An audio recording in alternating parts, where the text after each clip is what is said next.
Hello TBE family, and welcome to the TBE podcast, where we share thought-provoking stories, strategies, and ideas, as well as engage with insightful leaders from a wide range of fields and businesses within South Africa. If the topics of entrepreneurship, business, startups, property, marketing, or finance interest you, then you've tuned in to the right place. Today's topic, Bespoke Food and Beverage Programmes. With me in studio today, we have Joanne Civin, Director at Flavourpro. Joanne, thank you so much for being with us today. Thank you for having me. A little bit about Joanne before we get started. Obsessed with passion, Joanne comes from humble beginnings, which she believes has fueled her to become the entrepreneur she is today. Being in the food and beverage industry for over 18 years has taught her many lessons.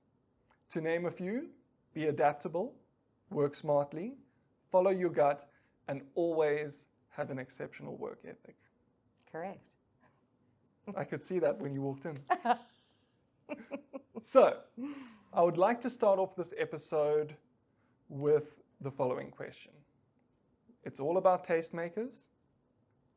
Flavourpro is a unique consultancy that partners with clients to develop, implement, and innovate bespoke food and beverage programs. I'm very curious what kind of clients you have, and if you could just take us a bit through your process. How do you develop, implement, and innovate to achieve your client's vision? Sure. So many people are curious. We deal with a variety of different types of clients: FMCG, quick service, very fast-moving pace. Okay. We deal with brand owners who are looking to develop new and trending products to add value to the existing basket of goods. Our processes range according to our clients' needs. We focus specifically on what each client is looking to achieve. It is never a copy and paste process, ever.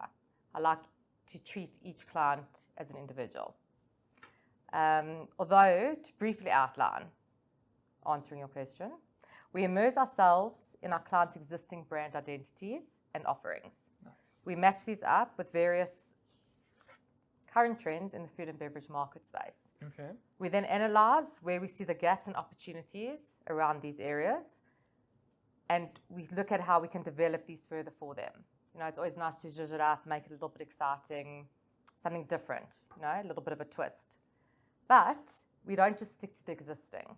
We also create new, tasty product lines we know will give them the market share and sales they're looking for. We agree on the way forward and then fine-tune product and concept development. Once these aspects are approved, products are manufactured for market. So we deal with, tailor-making these products. I work on the development side of the products up until the end result, and then obviously we assist with shipping it out and getting those sales in. We provide full product training and execution to respective brand owners and ensure we provide ongoing service and support related to products that have been launched. Okay, wow. In a nutshell. So it sounds to me like you have a really outlined process that you can use for each client, but you approach each client incredibly uniquely. Correct. Could you speak into that a little bit? Yes. So basically, I put on like that brand hat, and I often, pretend that I am that brand. Mm-hmm. What do I want for that brand? I've got to be as enthusiastic and passionate for that brand alone. And that's why I say it's never copy and paste. What is that brand? What does that brand offer? What do I want to see that brand achieving? And so we immerse ourselves. It's a very hectic process. You've got to have all your ducks in a row. People go food and beverage industry, it's very easy. But it's not. It's actually I don't think people actually realize how much work goes into each single step of the process. Which one of those three parts of the process is the most time consuming between the developing, implementing, and then innovating? Which one do you think is the most time intensive? Probably the development side of it, because you want to get it right. Yeah. You need to have the right product, the right pricing. I would say that probably takes up the most time, because once we've got the right product, we're good to go. It becomes it's like in your DNA, I think. Yes, okay. Yeah. So you've landed the right product, you're confident with your pricing, and now is the implementation stage. What does that 100%. look like? So depending on how big the group is, or the chain or the quick service, you know, you obviously get a forecast from them.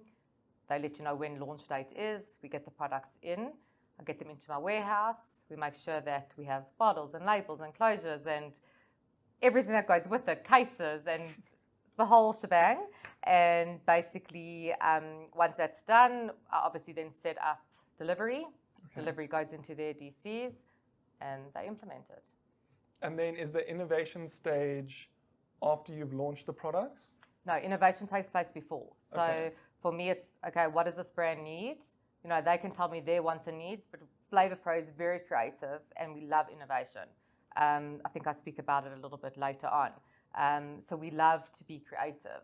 So, you know, you take your little black dress and you accessorize it. So, you know, South Africans are a little bit boring sometimes. So you want to take something that they are familiar with and just make it a little bit exciting. So they're still okay to try it. So you look at the LSM, you look at the target market. Who are we talking to? What would they like? And so we present that to the different clients that sometimes go with it, they don't, or they will say, this is what we're looking for from our research. So I think it's a two-way street. We work together. Obviously, sometimes I'll say we want this, and we'll take that with something else and make it a little bit more exciting, and then they'll end up going with that. So it just depends how you look out of the box. Okay. So some clients will come to you with a vision. They know exactly what they want. 100%. And then maybe there would be a client that says, Joan, this is what we're trying to achieve. What do you suggest? 100%. And that's when we start brainstorming, we start looking at trends and gaps and what would be exciting, but it has to be according to that client. You know, I can't look at what's happening in London if it has absolutely nothing to do with this brand. So we want it to be a success. I don't want to give them something that's out of the box, but people are never even going to look at buying it. In terms of the innovation process, I'm super curious about this. Sorry. What kind of like inspiration do you take from different places when you're innovating for your clients? Okay, so obviously I'm obsessed with food and beverages. So, obviously. You know, obviously. So I look at a lot of trends there. But funny enough, I love fashion. Interesting. So I love fashion and I know it sounds so weird, but I love to look at what's trending from a fashion point. It could be color.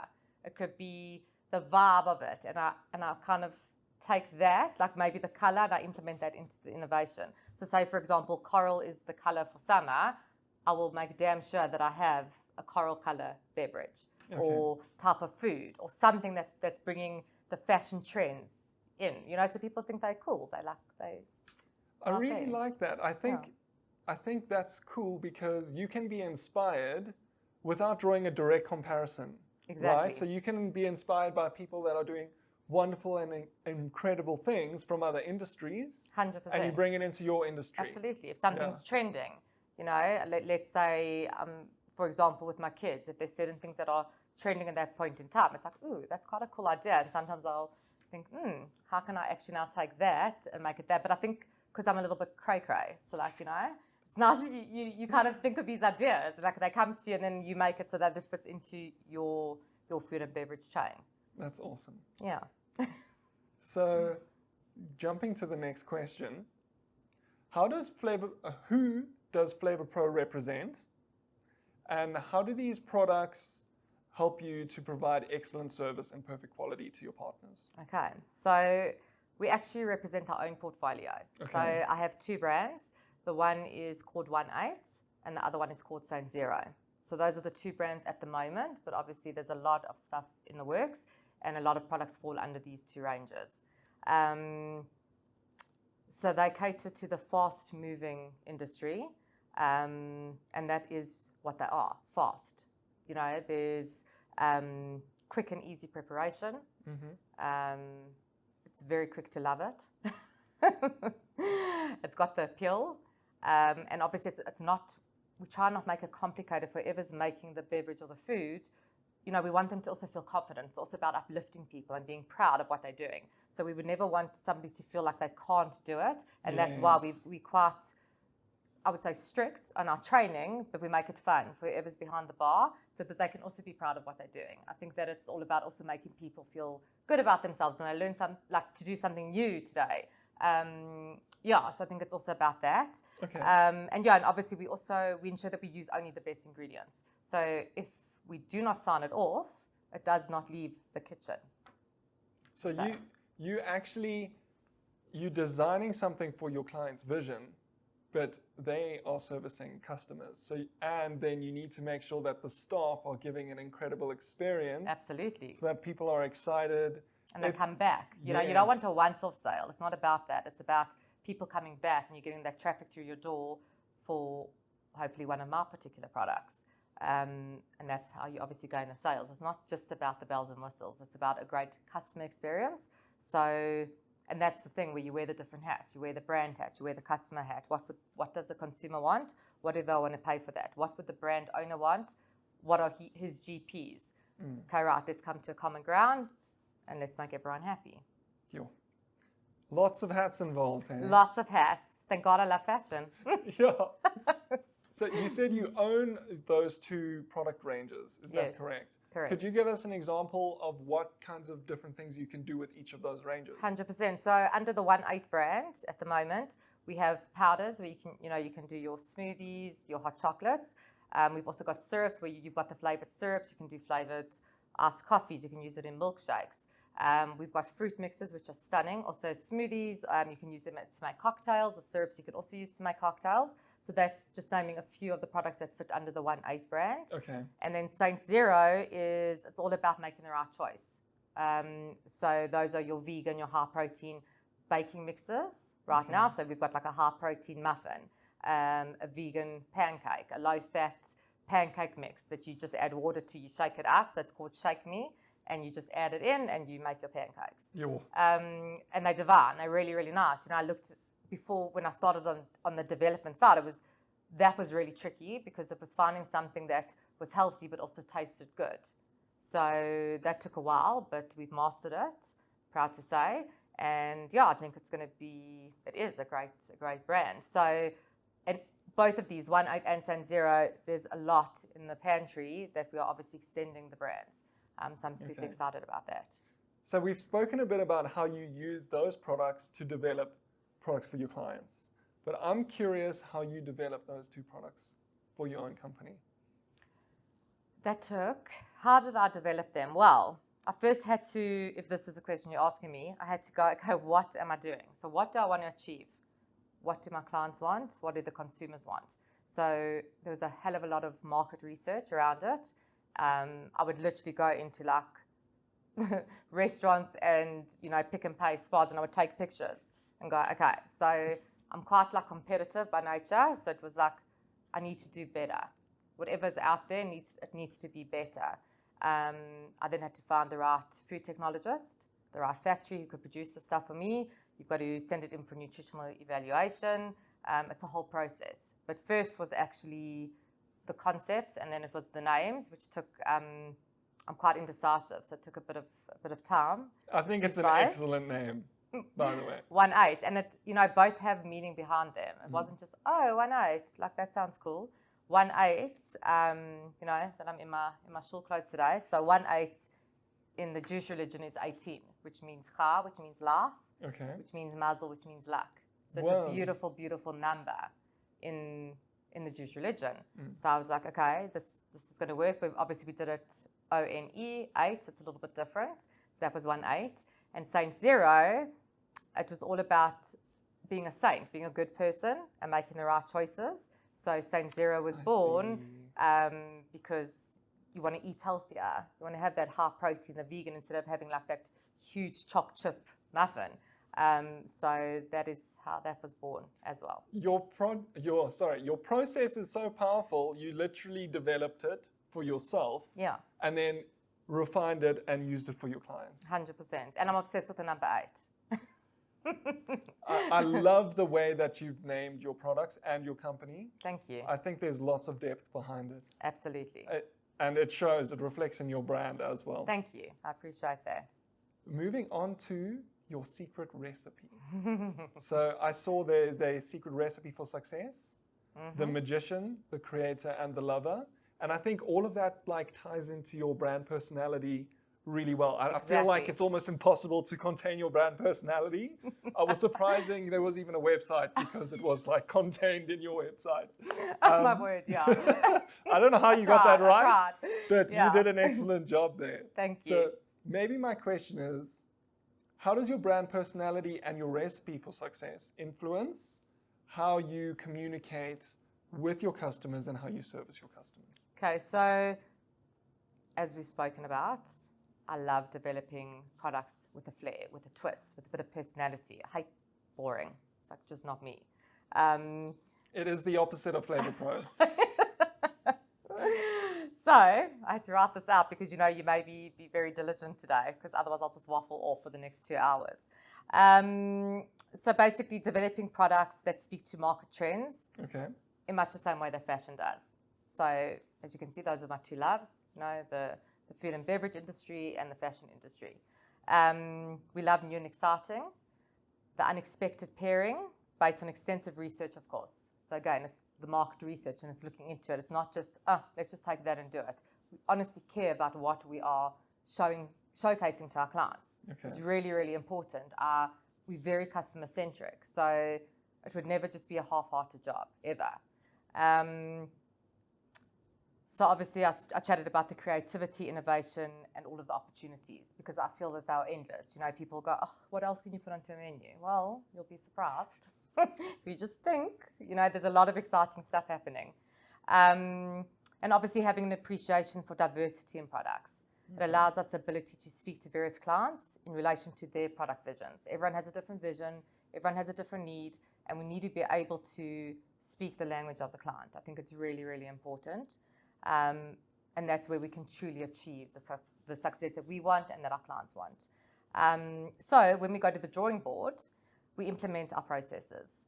We do this to ensure every aspect is covered to meet the client's needs, even those that they do not foresee. So what we were chatting about earlier where, they may say, okay, well, we're looking for this. And we're like, okay, stunning, we'll give you that, but let's throw in a little bit more. Check out this angle. Like my clients know, if they give a brief and we've set it up for an hour, they know they're going to be there for 2 hours because there's always something up our sleeves. We're talking about what you want and what you might not know about. Exactly. And maybe 80% of the time they're like, oh my word, great, okay, cool. And they plug it into the pipeline and we go with it, which is awesome. That is awesome.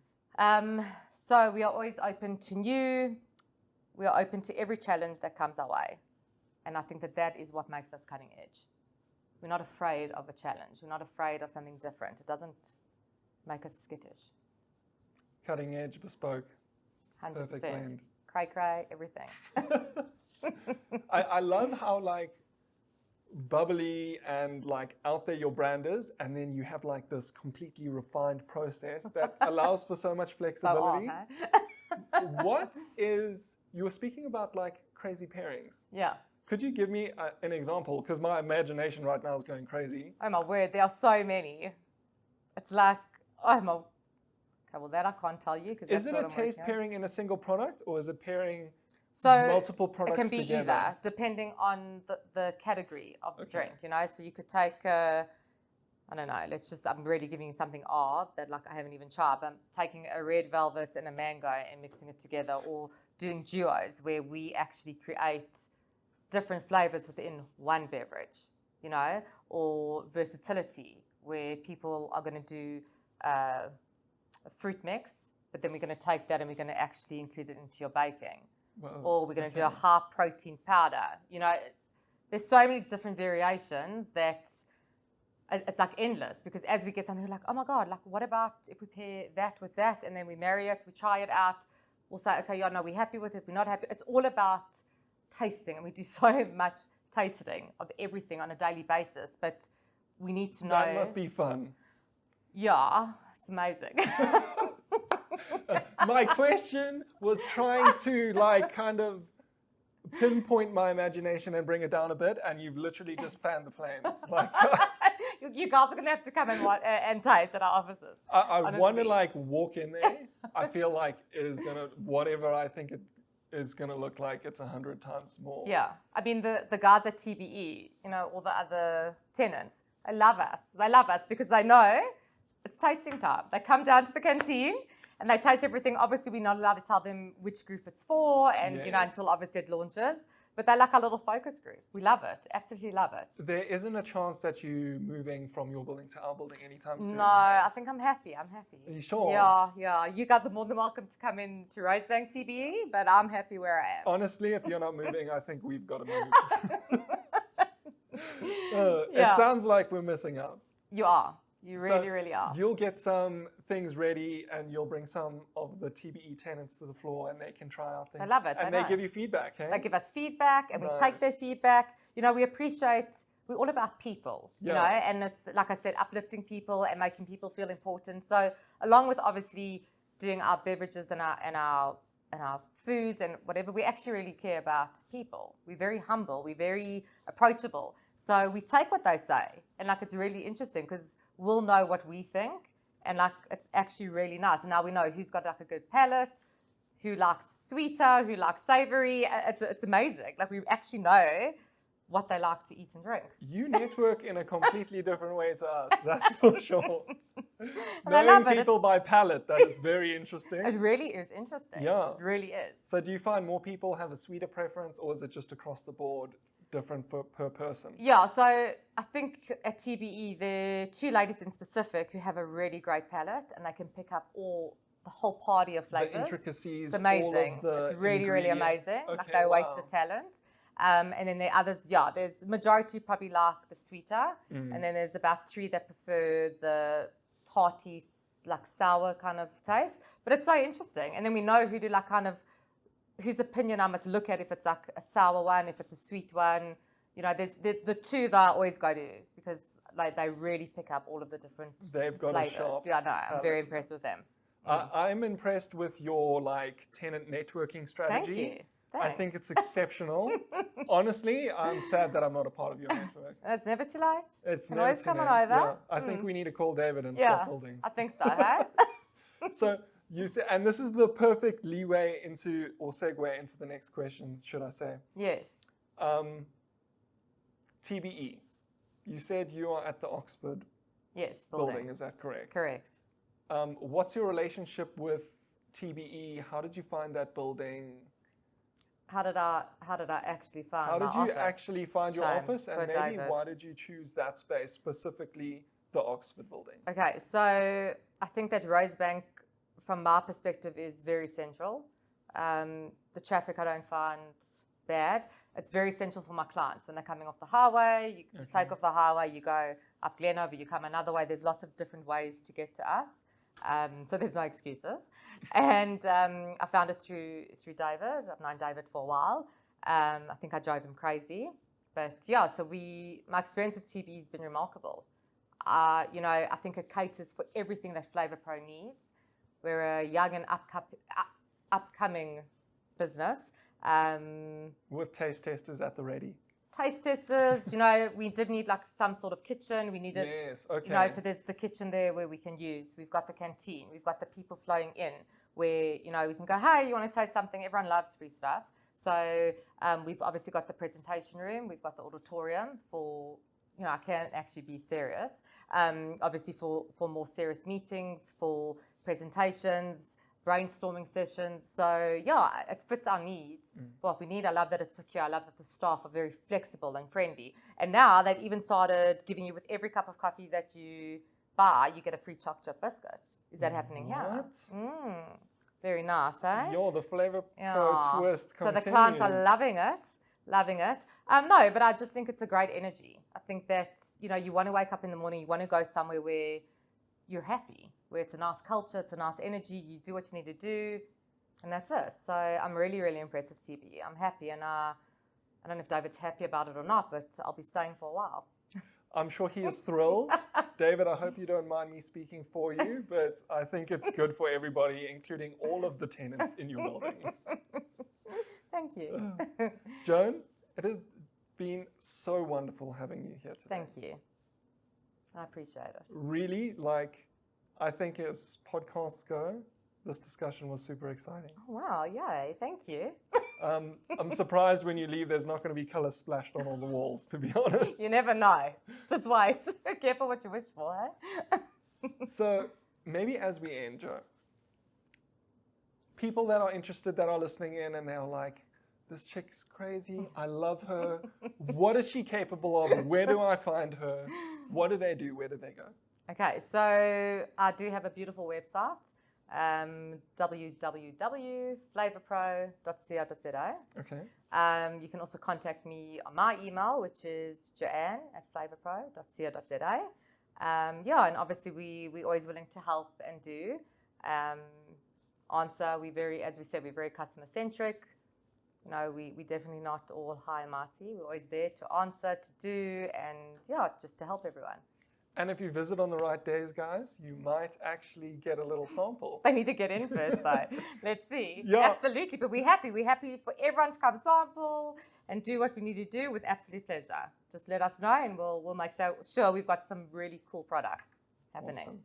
Thank you. Thank you for having me. I appreciate it. It's such a pleasure, Jo. Like, really, thank you for your time. Thank you. Always happy to have great discussions like this and, you know, squeeze a laugh in here and there. Anytime. On the podcast. Guys, from here at TBE, that's all for this episode, and we'll catch you on the next one.